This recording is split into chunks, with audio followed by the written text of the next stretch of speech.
Colonel Sophia को लेकर कथित टिप्पणी के मामले में मध्य प्रदेश के मंत्री विजय शाह की याचिका पर अब सुप्रीम कोर्ट सोमवार को सुनवाई करेगा। आज जो सुप्रीम कोर्ट में सुनवाई होनी थी वो सुनवाई सुप्रीम कोर्ट ने टाल दी है, क्योंकि विजय शाह के वकील ने याचिका में कुछ दस्तावेज को दाखिल करने की इजाज़त कोर्ट से मांगी थी। इसी मुद्दे पर हमारे साथ बातचीत करने के लिए मौजूद हैं जो कि इस याचिका में हस्तक्षेप अर्जी जया ठाकुर के वकील हैं जिन्होंने दायर की है।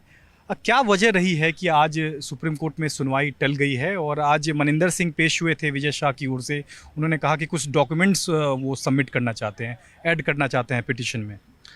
जिस तरीके से जो स्टेटमेंट आया वो दुर्भाग्यपूर्ण था। हाईकोर्ट ने इसको इमीडिएटली सुमोटो लिया और डायरेक्शन किया है। ये जिस तरीके का स्टेटमेंट है, ये संप्रभुता को खतरा है और हाईकोर्ट ने डायरेक्शन दिया डीजीपी के लिए कि इनके ऊपर एफआईआर की जाए और पर्टिकुलर एक डायरेक्शन दिया कि इस तरीके से किया जाए।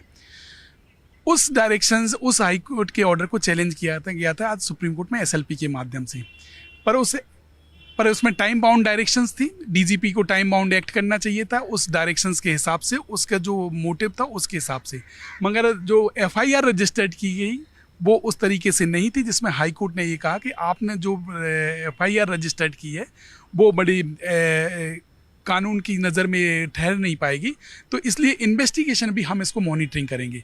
इस मॉनिटरिंग वाले ऑर्डर को भी विजय कुमार शाह चैलेंज करना चाहते हैं ताकि किसी तरीके की मॉनिटरिंग ना हो और जिस सरकार में वो मंत्री हैं वही सरकार यही वजह है कि एडिशनल डॉक्यूमेंट्स फाइल करने के लिए समय मांगा है। नहीं, एडिशनल डॉक्यूमेंट नहीं, वो और उस ऑर्डर को भी चैलेंज करना चाहते हैं जिसमें हाई कोर्ट ये कह रहा है कि हम इस इन्वेस्टिगेशन को भी मॉनिटरिंग करेंगे, जो कि कल का हाई कोर्ट का आदेश है। कल का आदेश है जिसमें हाई कोर्ट ने एक डिस्प्लेजर व्यक्त किया था। उन्होंने कहा था कि आपने जो एफआईआर दर्ज की है वो हमारे ऑर्डर के हिसाब से नहीं है और आप इसे बचाने का काम कर रहे हैं मंत्री विजय शाह को। तो यही वजह है कि सुनवाई टल गई है। और हमारी तरफ से हम लोग ये मांग कर रहे हैं। डॉक्टर जय ठाकुर ने कैबिनेट भी फाइल किया और कपिल सिब्बल आज पेश हुए थे।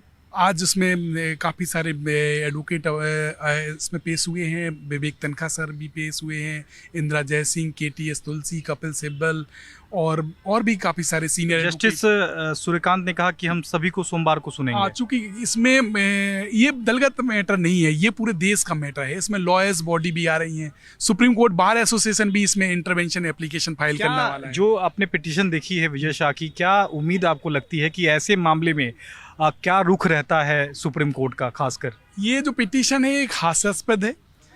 जिस तरीके से उन्होंने स्टेटमेंट दिया वो पब्लिक में है और उन्होंने ब्लेम पूरा का पूरा रख दिया मीडिया पे कि मीडिया ने हमारे बयान को तोड़ मरोड़ के पेश किया है। और जिस तरीके के उन्होंने जो एनेक्स किए हैं, नेक्सस जो मीडिया ने रिपोर्टिंग की है कि उसमें हमारी गलती नहीं है, ये सारी गलती मीडिया की है और मीडिया ने। सोमवार को होने वाली सुनवाई में आप विजय शाह की याचिका का कड़ा विरोध करेंगे? हम लोग ये विरोध ही नहीं करेंगे, डिसमिसल ही नहीं मांगेंगे, हम लोग डायरेक्शन भी मांगेंगे कि इसके ऊपर सख्त से सख्त कार्रवाई हो और जिस तरीके से कॉन्स्टिट्यूशनल ओथ का इन्होंने ब्रीच किया है इनको ट्रेटर डिक्लेयर किया जाए। तो सुना आपने जो कैविएट दायर की गई है सुप्रीम कोर्ट में, खासकर विजय शाह की जो याचिका है उसके खिलाफ जो कैविएट दायर की गई है जया ठाकुर की ओर से, उनके वकील वरुण ठाकुर थे जो कि बता रहे थे कि आज जो सुनवाई टली है उसकी वजह ये थी कि इस मामले में मध्य प्रदेश हाई कोर्ट का जो कल का जो आदेश है जिसमें हाई कोर्ट ने कहा था कि वो पुलिस जांच की मॉनिटरिंग खुद करेगा, उस आदेश को भी विजय शाह सुप्रीम कोर्ट में चैलेंज करना चाहते हैं। और यही वजह है कि उस पार्ट को भी चैलेंज करने के लिए, दस्तावेज दाखिल करने के लिए समय जो है वो सुप्रीम कोर्ट से मांगा है, जिसके लिए सुप्रीम कोर्ट ने अगली सुनवाई सोमवार के लिए तय की है। बहरहाल देखना होगा कि सोमवार को जो सुप्रीम कोर्ट में सुनवाई होगी तो क्या विजय शाह को सुप्रीम कोर्ट से राहत मिलती है या नहीं।